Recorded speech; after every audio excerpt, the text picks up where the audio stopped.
Hello, my beautiful beings. How the devil are you? It is I, Nicky Alan. Yes, welcome to my podcast show. I'm so glad to be here, and I hope you are as well. This is my second podcast, so I just need to do a bit of a recap, just in case you missed the first one. If you did miss the first one, pop on back to it. I gave you a bit of my life story.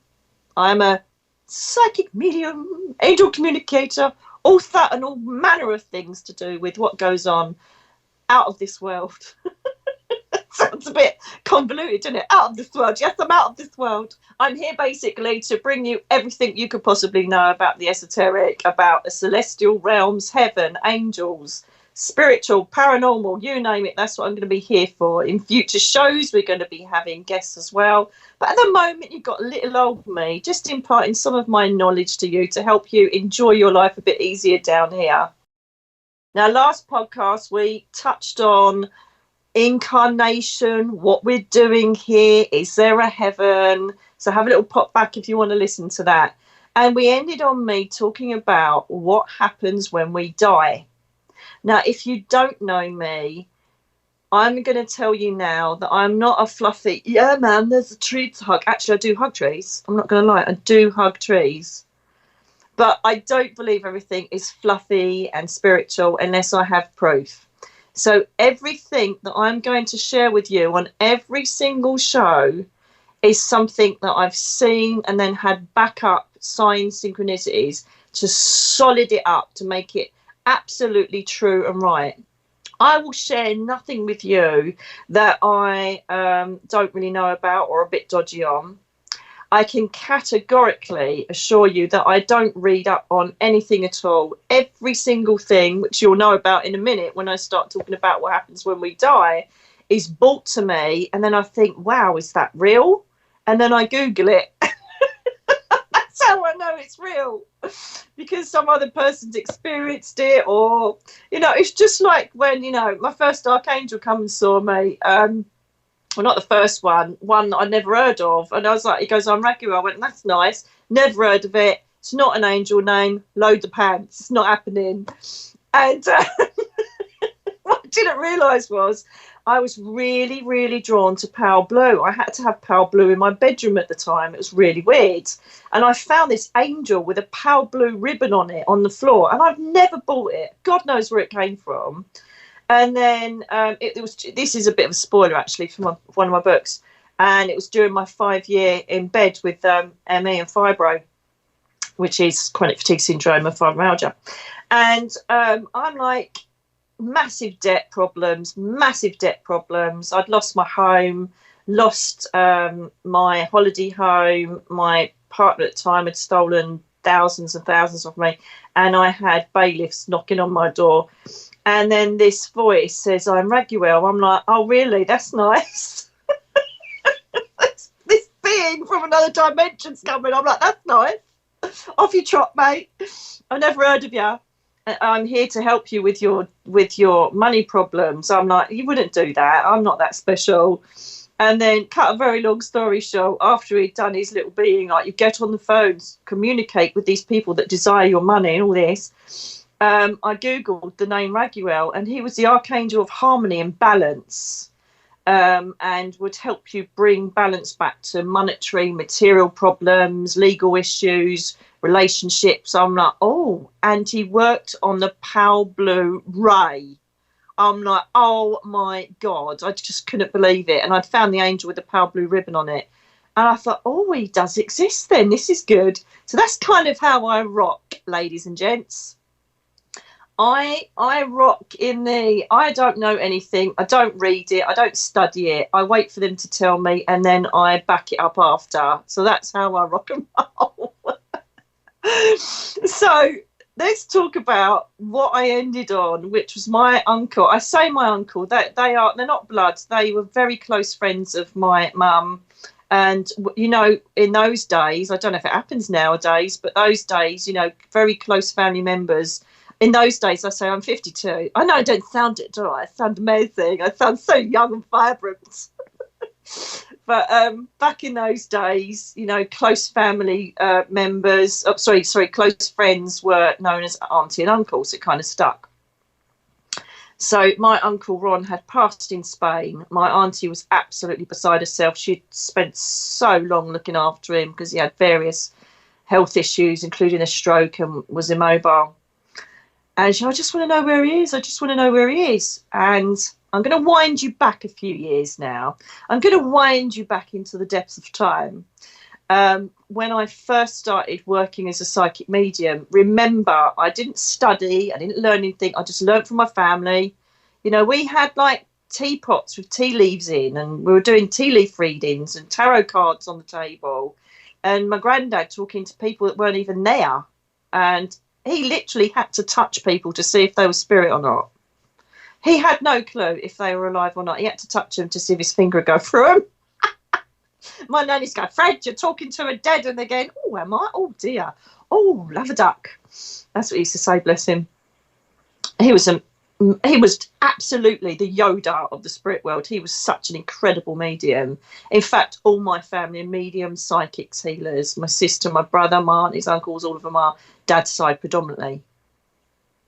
So I kind of wound myself back to this time where I was this full-time medium in the first couple of years, coming from being a detective in Essex Police.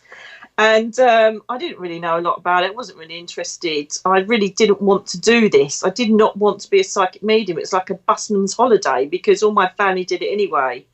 And anyway, I got thrown into it, as you'll know from my book. And I'll most probably go into it a bit more later on in other shows. However, I decided to I thought, oh, do you know what? I'm going to do a little cheeky meditation today. I'm going to pop up and see what's up there because we can all do it. This is the thing. Nobody gets it. They think they have to see mediums to, you know, connect to the other dimensions, if you like. You don't. It's meditation and raising your vibration, which, again, I'll be teaching you in future podcasts. So I thought I'd have a cheeky little meditation. And so I thought, oh, I'll just go up and see if I can get into heaven, or if I can get into heaven, see if I've got a VIP ticket. Anyway, I remember that I was also running circles at the time, because I found circles not great that I encountered. So I decided to run my own circle. And I remember going to this place. Every time I had to monitor everybody else's souls, who the students I was teaching. But I remember doing this cheeky little meditation. I thought, oh, I'm going to take myself up while they're all like doing their thing. And I kept standing on this road, right? Well, it's not a road. It was, do you know, like a breakwater? We have it here in Brixham. If you imagine like a long path just full of rocks going through the sea, and it kind of breaks the water as you come into a marina, right? So I would get on these rocks and Khan would be there. Now, Khan is, again, I'm going to introduce you to my guides. That's what I'm going to be doing. I love the organic flow of this show. I'm loving it. I'm going to talk about spirit guides next time and introduce you to my ones and let you know how that rocks, okay? That'll be the next podcast. There you go. It all flows magnificently. So what happens is that I get on these rocks and there's all these lashing of waves either side of these rocks, right? And I'm walking along these rocks. Khan is my healing guide. I don't know what he was there. I thought it'd be Julianus, but it was Khan. He's gorgeous. He's got to be Native American. We've all got to have a Native American guide. Don't ask me why, but I'll tell you next time. It's a bloody, everybody has a Native American. So I thought, oh no, he's a Native American. Everybody's going to go, oh God, you've got a Native American guide. So anyway, he's Native American. He's absolutely gorgeous and sexy. He's got the greenest eyes ever. I shouldn't say that because he was my dad in a previous life, but hey-ho. So anyway, I'm walking along this rock and I keep falling down into the water and he's looking at me and then he just pulls me up and then I come out in meditation, right? I'm like, oh my God, I just wanted to go up to heaven. What the hell? Been there many times before up in the layers of heaven, but I just kept being thrown on this blinking path. And then I thought, oh, I better check on the other students. And then I come out of it. So then I thought, I'm going to keep doing this. So I would do these meditations in my home, not with the students, because I'm like, what is this blinking path about? So I'd get back on this fluffing path. I'm going to call it fluffing. It's the F word, but I'm going to say fluff, right, because it did my head in. The reason why, it was 9 months of me being on this fluffing rock path, right, with Calm. And every time I dropped into the water, I could sometimes even feel the iciness of the water and me being so frustrated and angry. And then he would smile and grabbed my hand. I'm like, yes, smile away, sunshine. Kept doing it, kept doing it. And I got closer and closer, walking along this rocky path. God knows what I was going towards. In the end, my granddad was standing there, Granddad Fred, who I told you about last podcast, who is literally, he's the Gandalf, the Yoda, the, I don't know, Skywalker. You can tell I like Star Wars, don't you? Love a bit of sci-fi. He was just magnificent. So he's like always there. He's there for like me doing house clearings and all sorts of things. Dicey, dodgy, dark entities. He's there. He's there if I overwork, and he says, get down off that stage. And he was there at this end of this path. He goes, at last, Nicola. He calls me Nicola. Only my doctor calls me Nicola. He gets away with it. Bloody hell, I hate it. So at last, Nicola, and he hugs me, and he's so happy, my granddad, standing next to Carl, my guide. And he goes, you've made it. You've made it. He goes, you're here now. And I'm like, where am I? Jesus, I've been walking along this bleeding rocks. And so he says, you've made it. And there's this huge wooden door, colossal, with two brown, like stony steps. Doesn't look anything impressive at all, to be fair. Now, I'd seen the Halls of Learning in another meditation where it had a fountain out the front and it was part of the layers of heaven. But this wasn't it. I'm thinking, what's all this about? So he says, I'm so proud of you. You'll be able to look into everybody's souls now. And he kisses my forehead. And then this front door opens, right? So I walk into this huge, massive hallway, and the floor is checkered. Now, apparently, the hall I describe is very close to something to do with the, what they called the left-leggy, oh, blimey. It's good. It's the Masons. That's it. Sometimes you'd have to bear with me because I don't know if it's menopause or ME. It's one of the MEs. I lose my words, but hopefully we'll do all right together, darlings. So anyway, I'm walking in this colossal hall, and it's checkered flooring, which apparently is something to do with the Masons, I don't know.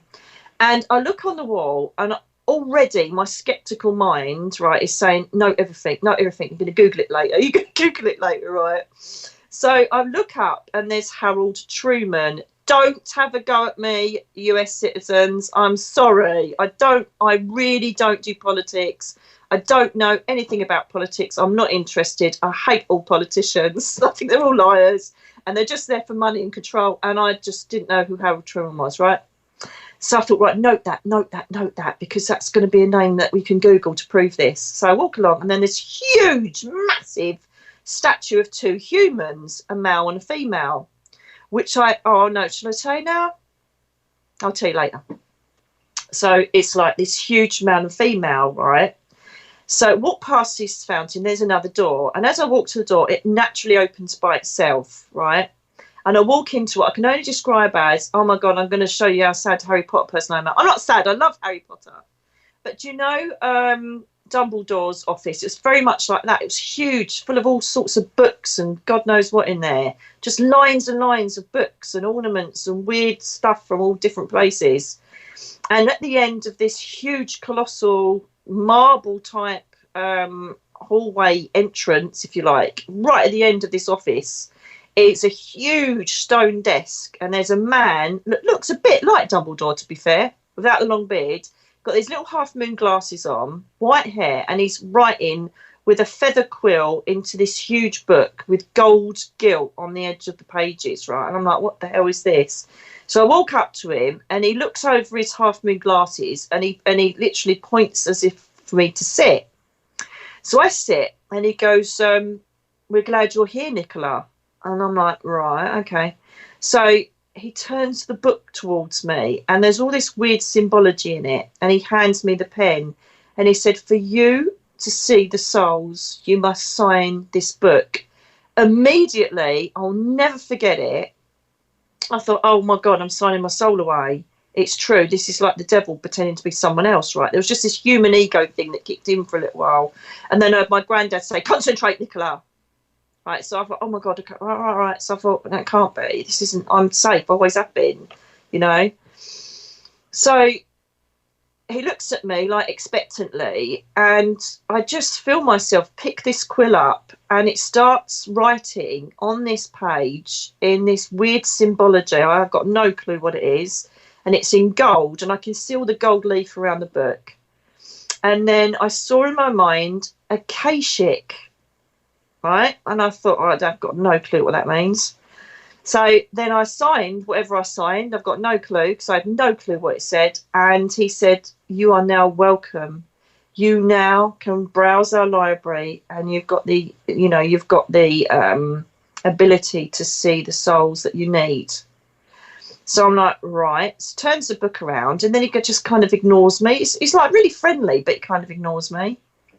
Then I see the name Metatron in my head, and I'm like, that's like from Transformers. I don't even know that name. That sounds like Metatron, Bumblebee, doesn't it? Sounds like Transformers. So I'm like, right, got no clue. And I look at him, and this bloke who looks a bit like Dumbledore, he's like got this really purple, like long purple velvet cloak thing on. And he just starts writing in the book again. And I'm like, oh, I take it I've got to go now. So walk back out the door.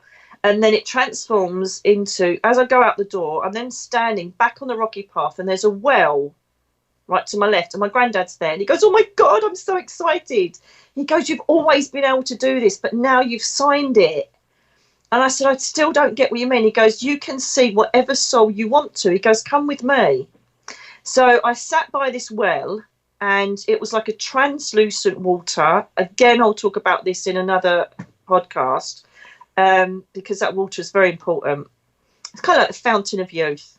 And he swirls his finger, and all of these beautiful silvers, turquoises, greens, golds swirl through the water. And he says to me, you can now see into the soul of anybody, but don't abuse it, Nicola. Okay? I've only used it once, believe it or not. I don't know why. It just feels rude to do it. But anyway, I swirled my finger in, and he said, just give it a go, give it a go. And I pictured my best friend at the time, and then there was a cross over her face, and then I felt loads of hate and lots of betrayal, and I felt that we would be no more, and I thought, that's impossible. There's absolutely no way. I love her to bits. And he said, that is your soul showing you what's going to happen with that soul connection. It's going to be broken. And it did happen. A few years later, that did exactly happen. Because of the person who I was with at the time created complete chaos. So it was completely true. So all of this 9 months I spent going to this rock. So I come out of it and think, right, okay. So I Google, okay, no, I don't Google anything. I'm telling a lie. So I just Google Harold Truman. Right, so I thought the other stuff was just me making it up. Like Akashic, never heard of it, never heard of Metron. So I Google Harold Truman, and it turns out he was a president of the United States. So then I hear, as I'm Googling it, someone whispers to me, some people are marked in their halls of learning of changing humanity in a certain way. And they're regarded and put up on the on these like plaques on the walls. Harold Truman's one of them. It's like, wow, he really does exist. This is good.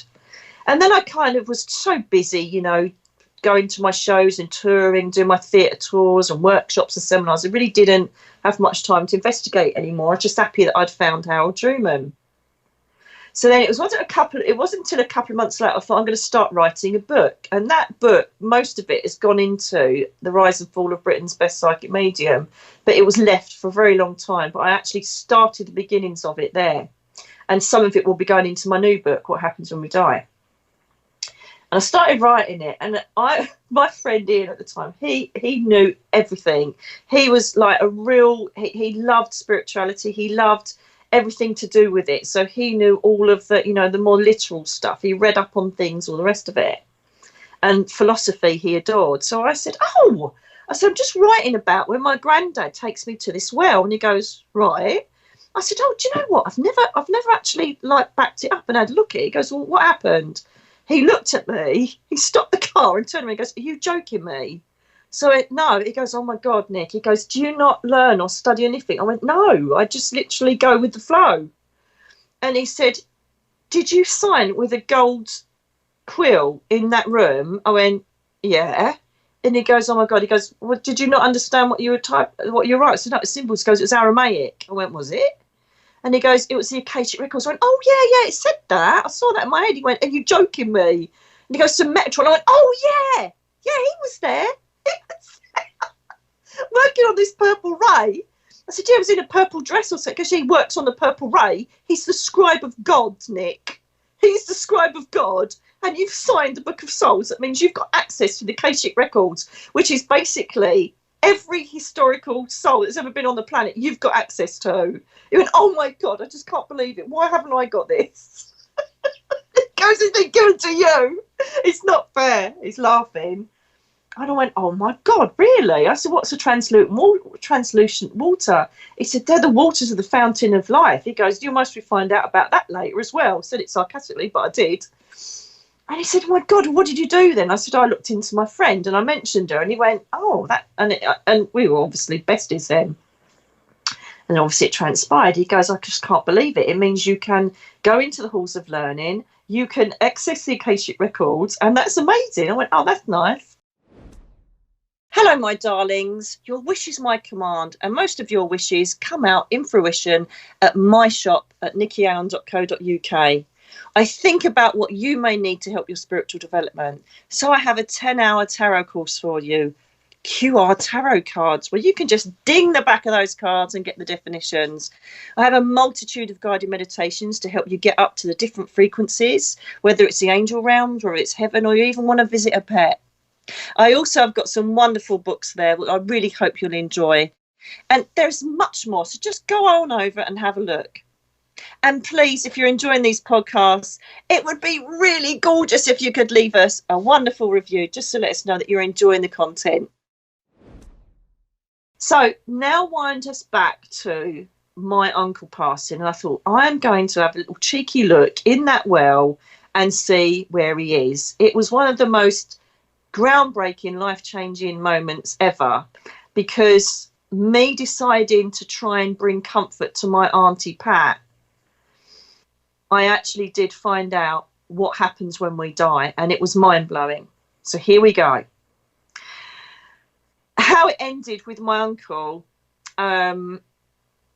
no, let's start how it happens at physical death, and then we'll go there. So this is what happens. So this is what happens to everybody, okay? It doesn't matter if you have a short traumatic death or it's long and you've got everybody around you, you're ill. It doesn't matter. You are always looked after.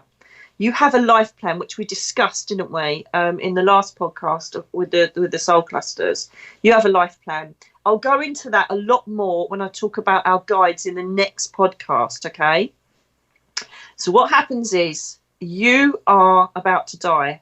Now, if you look at my YouTube channel, you'll see, if you Google it, Archangel Azrael, you'll see me taking a photograph of Archangel Azrael's energy over my mum. My mum was in hospital and she'd only in there for a broken hip. But I heard the name Azrael, never heard of it before. And then I took a photo of my sister-in-law mucking about, and there's nothing but white, creamy cloud. I Google Azrael, and it turns out he's the angel that presides over dying people and also helps take them up to the spirit world. He also brings calm to people that are going through the passing, like family and friends of the person dying. And he worked on this creamy white ray, which I could not believe.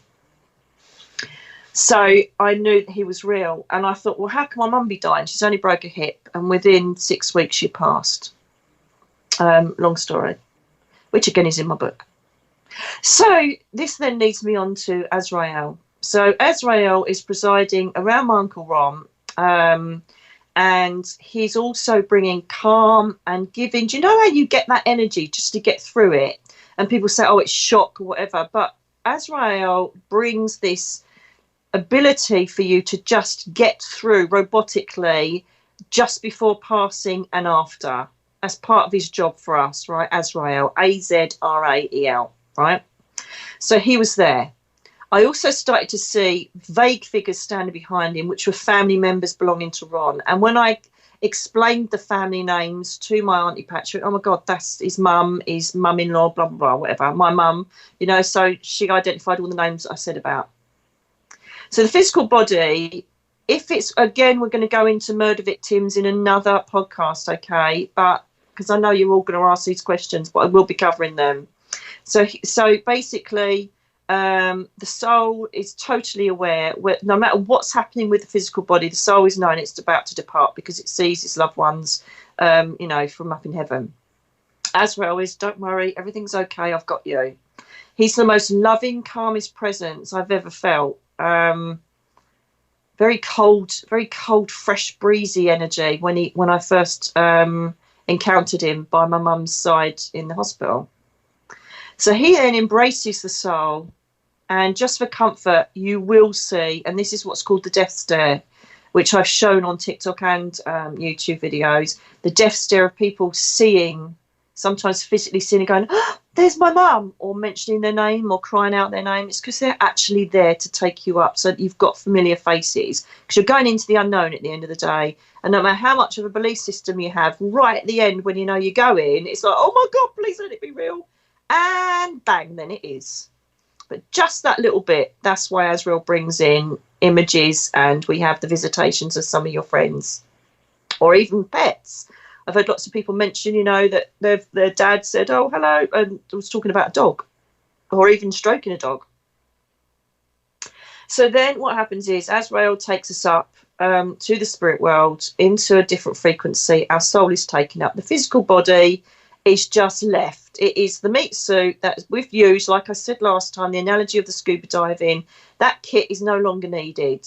Right, no longer needed, and no spirit person really cares about what happens to that body. They only care about what you want to do with it, that brings you comfort, okay? Because they're now alive in a different frequency. So then Azrael, then I saw, it's like a bundle. It's like holding this bundle, right, of energy. It's really weird, right? And it's just a glowing, sparkling, white, cloudy energy he's holding. Then what happens is that I then saw, he started talking about this southeast, northwest, and about the strength of, the 4 dimensions and all that. But I don't want to get too deep with that, as you'll get a bit bored. So let's just keep to the layman's terms and keeping it real. So then this bloke, right, rocks up, and I thought it was a bloke. I thought it was a bloke, to be fair. And he's in this long black cloak, and he's got this black square hat. And I can see nothing but an infinity of these huts, which I later find out, and this is incredible, this is how religion integrates together, right? Because these huts I've seen made as spirit huts in in Mexico. The Mayans, they made these huts.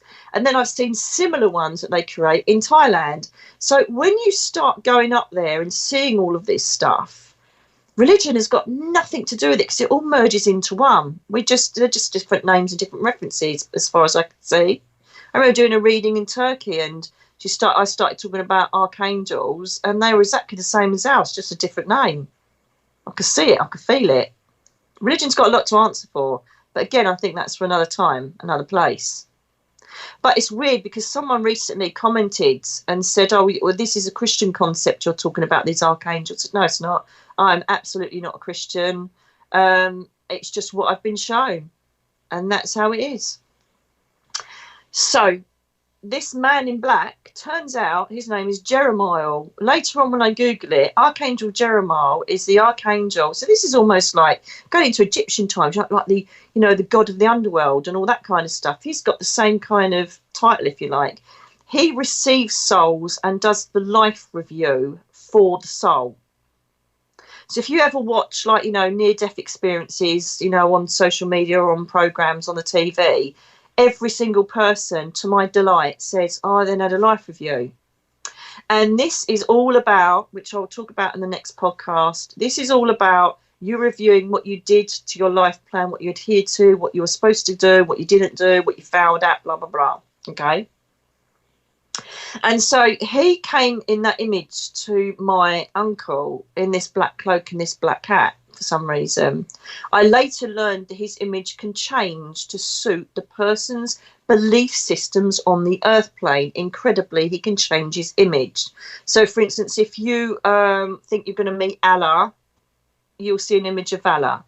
If you think going to see Jesus, I'm a Christian, I'm going to see Jesus, you will see an image of Jesus. If you've had a different existence on another planet, you'll see perhaps an alien form. So we all see different forms of our human belief systems to bring comfort. or our soul will recognize it. Does that make sense? So if you have been on a different planet and you don't believe that while you're human, you may go up and go, oh my God, I'm home, because there's an alien standing in front of you. That's for another podcast as well. Okay, extraterrestrial silvers and greys. So anyway, this bundle, Azrael hands over to Jeremiah, and then suddenly everything just goes a bit, and I'm saying, what's going on? I can just see like pulses of energy around me. And so this is when Jeremiah comes in and says, I am reviewing his soul and his life experience. So I'm like, right, okay, so you have your life review, right? If you've done bad things, we will cover this in a later podcast. Then you go off to a completely different area, which I'll tell you about later on. Baddie people. So Ron is then taken into one of these huts, and there's a big solid cement plinth, right? And his energy is laid out. And as this creamy light energy, sparkling energy, like a sparkling cloud lays out, it then starts to take on the image of him, looking very young, very vibrant, right? And he's wearing his red Ferrari T-shirt that I remember him wearing because I lived in Spain. Right, and I kind of see that. And then there's these pop, pop, pop, pop. And I'm like, what's that? What's that? And it's like these balls of light start entering into this hut. And he says, this is family members, and they're all here for when his consciousness connects to this frequency, he will recognize his loved ones. I'm like, okay. What's happening now? And there's this green, and that's what it sounds like, right? There's this green energy pulsating around the heart. And I'm like, what's that? I feel like a 5-year-old kid. What's that? What's that? Why? And he was so patient, though, love his art. But obviously, I needed to know so I could tell you guys right now. So he says, this is the healing energy that we're putting over the body, just to literally get over the ease of coming into this frequency. It's just like balancing the soul out, ready for the reality that he's about to do. So then what happens is, cut a long story short, which I really haven't. Well, if I did, you wouldn't learn anything, would you? So he then sits up and rises up after he's gone through all this stuff, which I will go into in greater detail in future shows. And he smiles and acknowledges the people around him. I think there was 5 people around him. And I don't know any of his older relatives. They're all passed before, I was a kid. And so a couple of the names I repeated back, and they were right to Auntie Pat. So he's really happy and he's joyous, crying, all these like emotions that you would imagine that a human would have. And then suddenly all of these balls of light join into him, and then it wisps off like will-o'-the-wisp. It just whoosh. I'm like, oh my God, what's happened next? Where's he gone? He's gone to the reality layer. I'm like, well, what is that? And he said, you would know it. Humans know it. It's heaven. I'm like, wow, okay.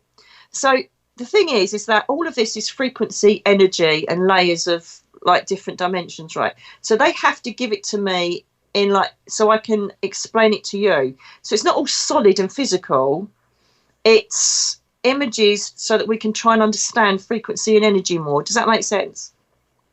So the next thing I find myself in is I'm standing at these huge, massive wrought iron gates, right? Which perhaps we get the pearly gates from, I don't know.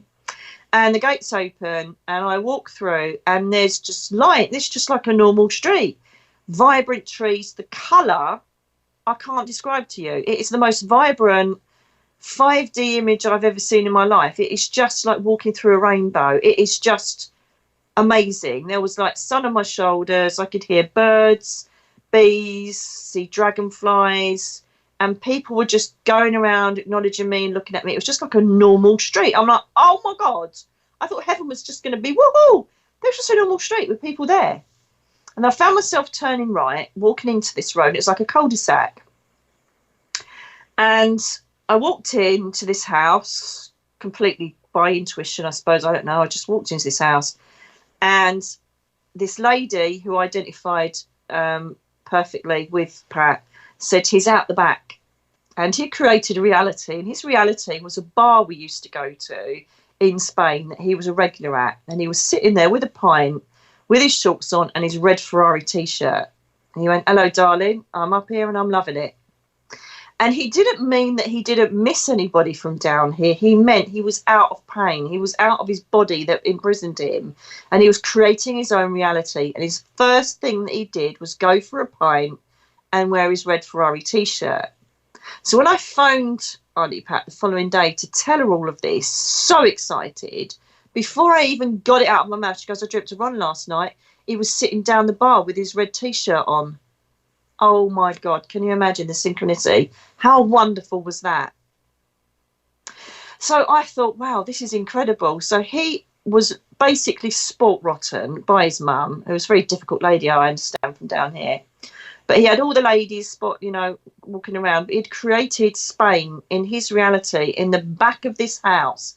He had created his reality, which was his mum's old home and this bar in Spain that he used to love. We used to love going to. So I actually said some of this at his funeral, at the eulogy, and about the afterlife. I didn't care if there were people there who didn't believe it or not. Since that day, I've then been led to different layers of heaven where we can work if we want, we can sail our boat if we want, we can sit and do nothing if we want. Young children, I've found, that will guide other younger children who have just passed over. They assist Archangel Azrael in that. There are so many different layers of this place that I could talk to you for years about it. I have seen so much, which yet again, when I come down, it's always backed up with synchronicity and signs to say, this is real. So I implore you, whether it's a pet, loved one, friend, family member, whoever it is, there is nothing I can say to you that will replace the physical loss of that person. And I have to make it clear to you now, I'm a human being as well. So I go through all the pain. I don't think everything's love and light and everything's great. Listen to me, because it's all good. It isn't. It's absolutely horrific. It is the worst thing in the world, you losing people. However, rather than think about that body being in the morgue, rather than think about, I will never see them again, they're dead, they're cold, they're alone, which I had so many people say. When I was a family liaison officer in the police as a detective, I used to have a lady whose son was murdered, and she insisted on knitting him jumpers next to the coroner's office because she was worried he'd be cold and lonely, and she couldn't leave the area by the morgue. My God, how horrific is that? So the view that I have and all my family have is, yes, it's horrific, we've lost them, but our first thought is, when are they going to be home? And as I said in the last podcast interview about me and my dog, when are they home? Let me know where you are. What reality are you creating? What you're doing? And this is exactly what I do when I used to do readings. I can't do one-to-one readings at the moment, but I do group things. I do Zoom evenings and sometimes evenings, because it's just one energy and it's done because of my condition.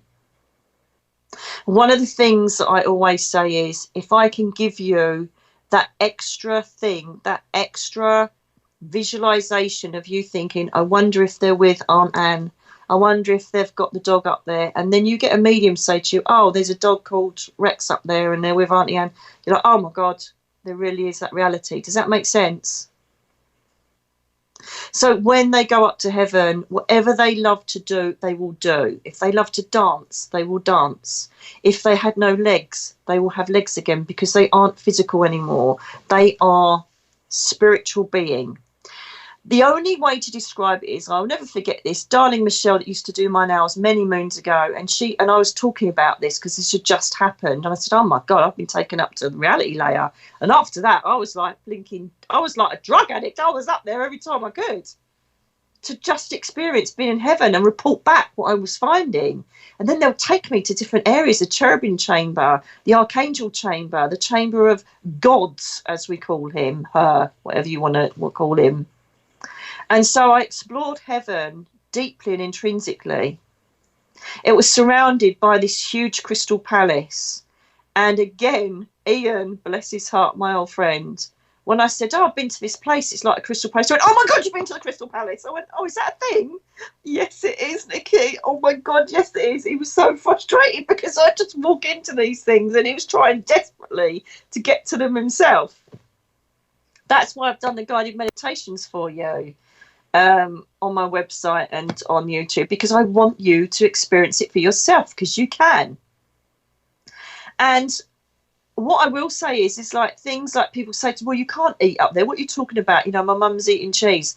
It's the thought process. This is the way to do it. So Michelle said to me, well, I don't understand it. If we're not physical, how can you say, you know, my nan's smelling flowers and she's going down the market? And I said, think of the most lucid dream you've ever had in your life, right? Do you know those lucid dreams you have where you can feel it, you can sense it, you can feel the sun on your shoulders. If you eat something, you taste it. You touch somebody, you can feel it. And they're so real, aren't they? That's exactly what it's like. So she said, quite innocently back, oh, it's like 24/7 dreaming then. I went, oh my God, Michelle, that's exactly it. 24/7 dreaming. And so whatever you want to do, I have the gift of doing lucid dreaming. So I can literally come out of a dream, get up, have a glass of water, come back, and I can get back into my dream, and I can negotiate it most of the time. I think that's because I've got such an open, like, third eye, perhaps crown chakra, that allows me to manipulate my visionary skills in a dream. Or I have psychic dreams, which you will have. If you've dreamt of your nan, your mum, your brother, your sister who's passed over, and they're sitting with you, it is them coming in visitation. If you can remember them, it's vibrant and you can feel them, see them.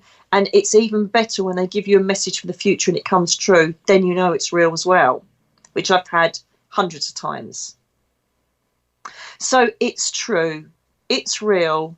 So if you've lost someone who loved knitting, loved sailing, loved walking, they will be doing that. Believe me, they will be doing that. And the beauty is they not only can live their reality, they can not only create whatever they want there with your pets as well up there and your babies that you've lost. Every single energy that you've created in your soul cluster is up there, ready to welcome you back home. I guarantee it. I promise you. And then you can create your realities together. You want to go to the Caribbean? Go to the Caribbean. Create your realities together.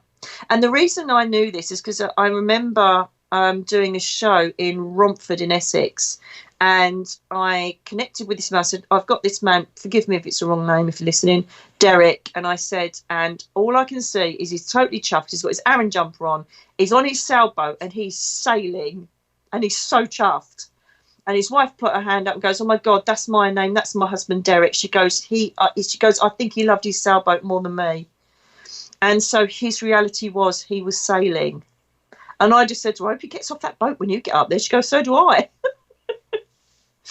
So no, darlings, that they're safe and well. And the beauty is not only can they create their own reality, they can come and visit you whenever they want. So they kind of get over it. They've had their trauma release. They've had their healing with Jeremiah. And then their death becomes a dim and distant memory. It's kind of like childbirth, I suppose. I wouldn't know, I haven't had kids. But it's like, yeah, I kind of did that passing thing. I kind of passed this way. And that's it, because they're moving on. They're doing stuff. They're vibrant. They're well. They're pure. They're free again. And one of the things that most of them do is once they've kind of created their reality, mastered where they're at, they're straight down here, whether you know it or not. Because your grief is so thick, so solid, they can't really reach you unless you're open, a bit more open. But they will be down here like a shot. And whether you can feel them or not, I guarantee you they are with you, holding your hand while you're going through the worst time of your life. If you can create visualization of thinking they'll be up there now with Aunt Ethel, they'll be having a cup of tea or a fag or going for a drink or going to the disco or whatever, that is surely a better way to cope with passing than just thinking they're dead in the morgue and someone has to knit a jumper for them because they're worried they're cold in the fridge. I know it sounds basic, but can you see? And don't get me wrong, as I say, when my mum died, now and then I kept thinking, oh my God, she's in the morgue, and then I'd click it, because I've seen morgues thousands of times, hundreds of dead bodies when I was in the police, and I was kind of trying to click, where is she? And then I'd picture her with her favourite aunt and her mum no doubt having a glass of wine and having the best time ever, living her best soul life. And that's what I want to impart. And I hope that if you're listening to this, perhaps you are visualizing someone that you love and miss up in heaven, doing what they used to love down here.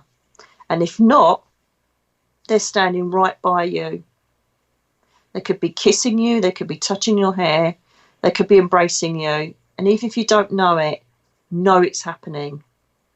And I'll try my very best in future podcasts to give you direction, to help you identify it when they're here, to help you identify and encourage communication with them, so you can start a new relationship with them, not a physical relationship, but a spiritual relationship. And sometimes that's more deeper and more profound than perhaps what you had down here with them.